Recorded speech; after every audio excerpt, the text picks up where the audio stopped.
The One Question. Written by Kevin Edwards. Spoken by Tom Force.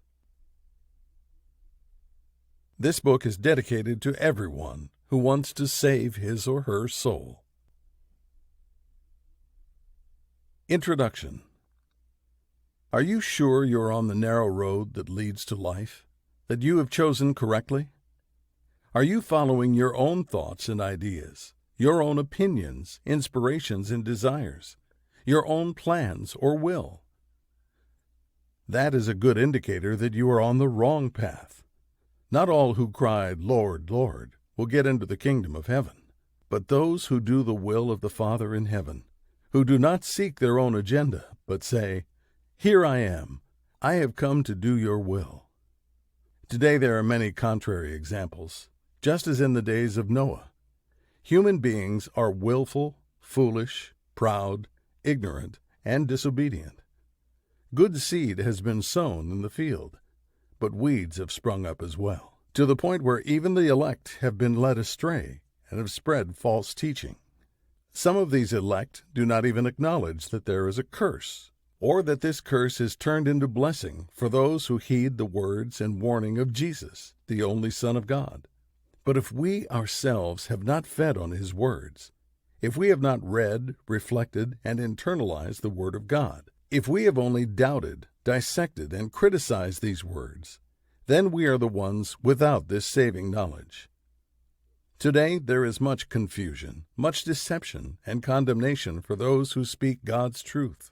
Faced with relativism, hedonism, and modernism, all rampant in our modern culture, there is need now, more than ever, to return to the discipline of fasting, the silence of prayer, the habit of obedience, the formation of one's conscience, and to willingly be taught by God. Chapter 1.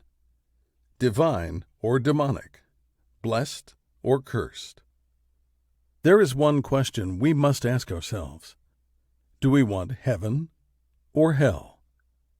If we want hell, we need only continue to do our will, what we want whenever we want. However, if we want heaven, we ought to begin discovering and doing God's will. First, what God expects of us collectively, and second, what God has in mind for us individually, our unique mission in life. But make no mistake, the devil has a mission for us also, and we must be cautious. If we are not careful, we can attune ourselves to the wrong piper, hear the wrong voice, and follow the wrong prompting and inspiration. Until we are right with God, are in the state of grace, obedient, and at peace, this is most likely the case. The devil's mission is to thwart God's mission, to deceive and destroy us, and to use us to deceive and destroy others. Ultimately, the devil will not succeed, but he will succeed partially. He will take many to hell who do not choose God's way and will, and therefore are not under his protection, not because God has abandoned them, but because they have abandoned God. The formula is simple. Submit to God, resist the devil, and he will flee. But we cannot hope to resist the devil without first submitting wholly to God and to divine authority. Neither can we submit to God if we have no intention of resisting the devil. Only by placing ourselves under God's authority do we receive God's protection, power from on high, and are out of harm's way. However, by not placing ourselves under God's authority and his rule, we forfeit God's protection, haven't heavenly power to fight the devil, and are fair game. The two go hand in hand. If we do not submit to the provided structures, heavenly powers, and divine laws, these same structures, powers, and laws cannot protect us or those we are given to care for. Similarly, if we do not act in such a way to merit God's blessings, then God's blessings will elude us. This is true not only of us, but of our parents' parents, all the way back to Adam and Eve. This is true even of our children and of our children's children. In life, there is a discernible structure of authority. To give just a few examples, a father or mother has authority over their children. A priest has authority over his parish and parishioners. A bishop has authority over his diocese, and a president has authority over his nation. These are God-given rights that come with God-given powers and duties. They are built into the structure of authority. Where we get into trouble is when we try to work outside of that structure, where we haven't any authority, or when we abuse the authority we've been given, and not use that God-given power, or not use that power to protect and serve those under our authority and care. When this authority isn't duly exercised, for example, when prayers and actions are not offered to secure the well-being of one's children, or a parish by its priest, or a diocese by its bishop, or a nation by its president, these become vulnerable to attack and unprotected. When this authority is duly exercised, the children, the parish, the diocese, and the nation are under the blanket of God's protection. God gives specific power and authority according to one's vocation and state in life. But strike the shepherd, and the sheep will scatter.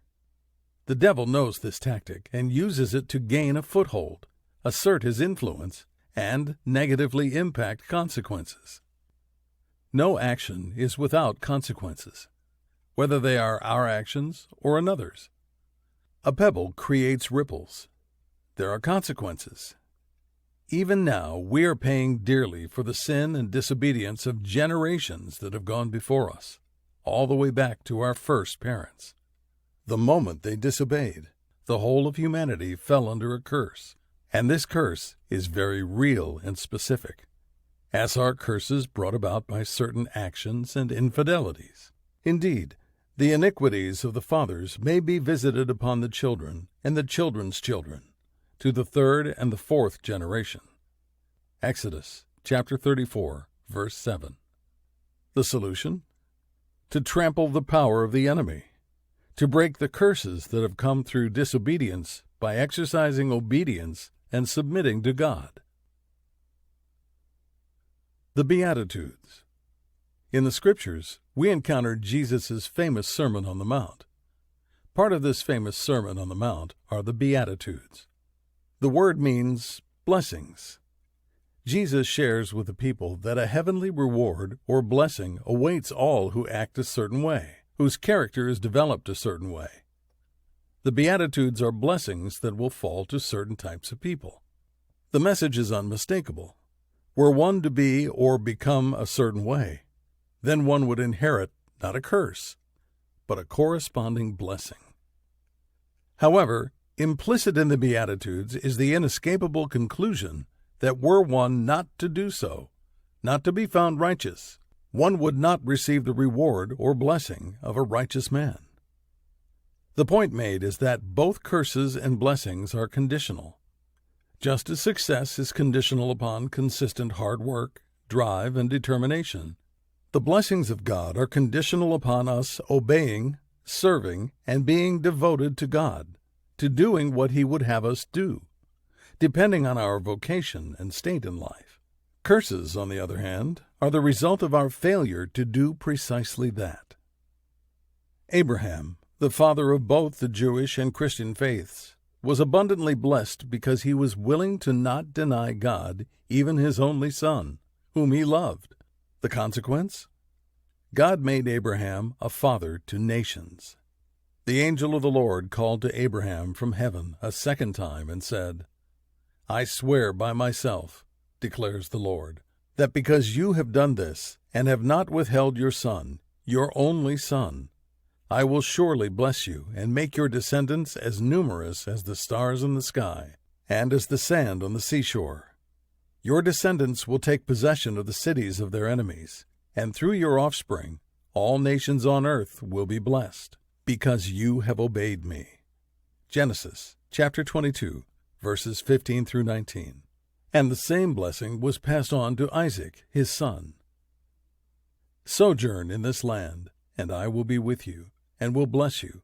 For to you and to your descendants I will give all these lands, and I will fulfill the oath which I swore to Abraham your father. I will multiply your descendants as the stars of heaven, and will give to your descendants all these lands, and by your descendants all the nations of the earth shall bless themselves. Genesis chapter 26, verses 3 and 4.